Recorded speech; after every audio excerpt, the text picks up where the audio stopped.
Hello fantasy writers! Need help writing that fantasy short story? By the end of this video, you will have 4 easy steps to make writing your short story so easy and greatly improve your short story writing skills.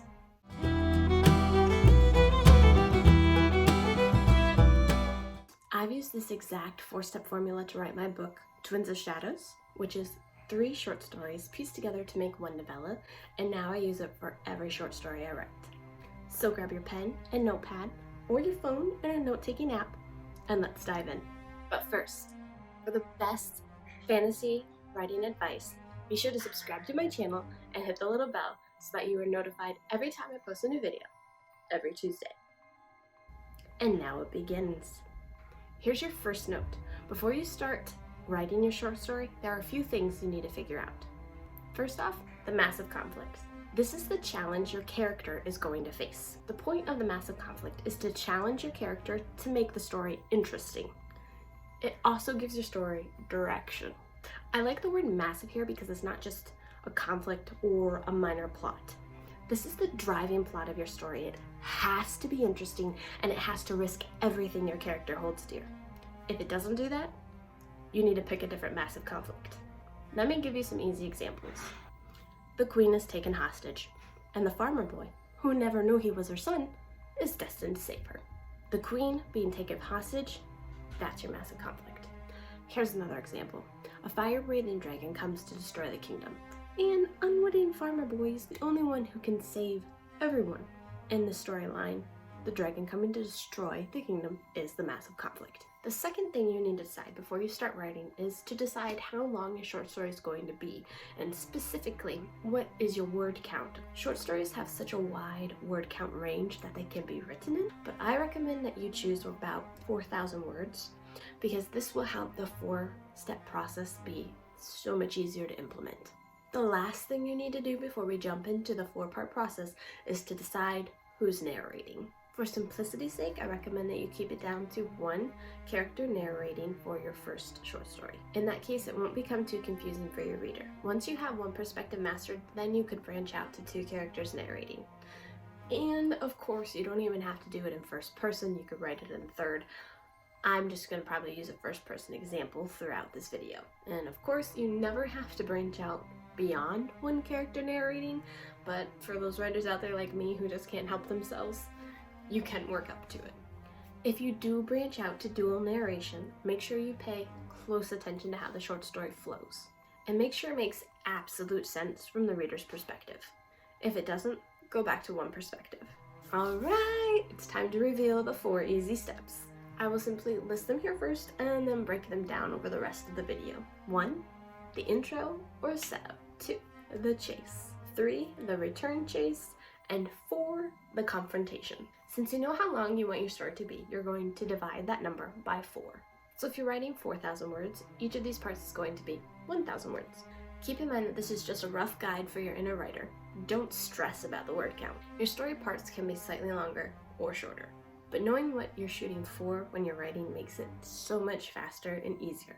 Trust me. Now let's go break these 4 parts down. And at any point, if you have a question, be sure to post it in the comments below. Okay, the intro setup. This is where you show who your main character is. This is not where you show random facts that mean nothing to the story. In fact, this is where you show me why the massive conflict is massive, even though you are not bringing in the massive conflict yet. For example, let's go back to the dragon destroying the kingdom as the massive conflict. Here in the intro, you will present Farmer Boy, or girl, and show us everything that is important to them. His mom, his girlfriend, his little sister, his dream to start a new trade and help the villagers get ahead in life. It's important to give your main character traits that make your reader feel connected to your main character.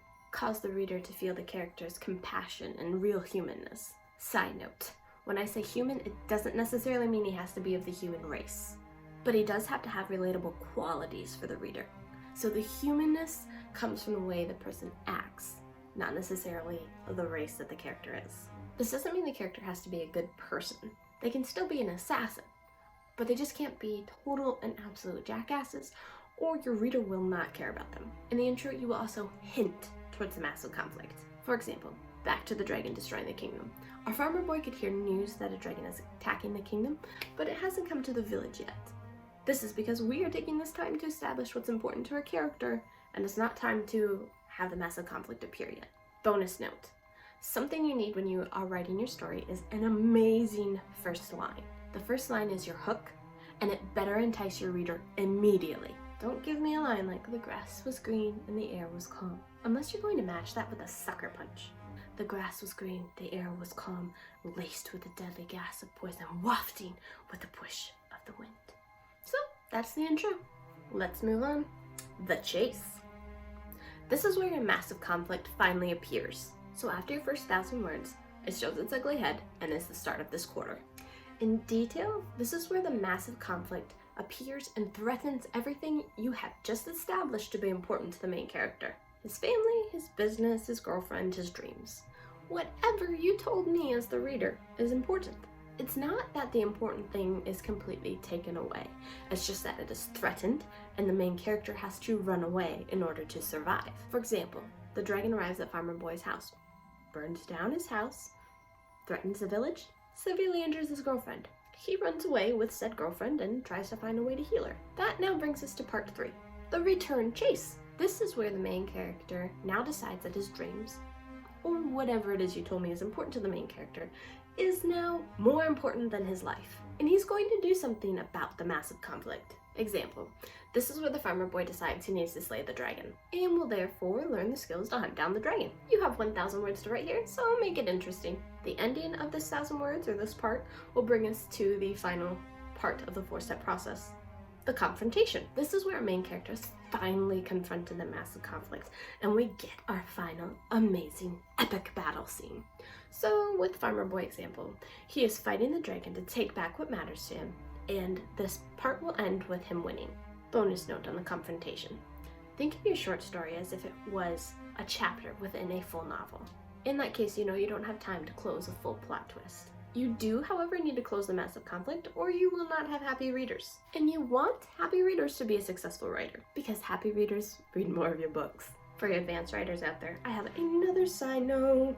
Short story series can carry on the massive conflict over the entire series. But in that case, you need to have a sub-conflict, an issue keeping your character from defeating the massive conflict. And that sub-conflict then needs to be resolved by the end of each short story in your series.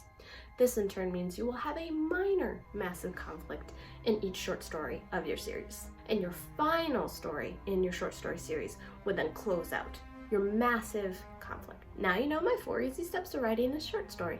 Want to see them in action and make the plan stick better? You know you do. Well, remember how I use this formula to write Twins of Shadows, which is 3 short stories made into one novella? You can download the book for free at my website, abbyarthur.com, and use it as a reference. I also left a link for it in the description below. If you found this video helpful, hit that like button, leave a comment below, and be sure to subscribe to my channel for more fantasy writing tips posted every Tuesday.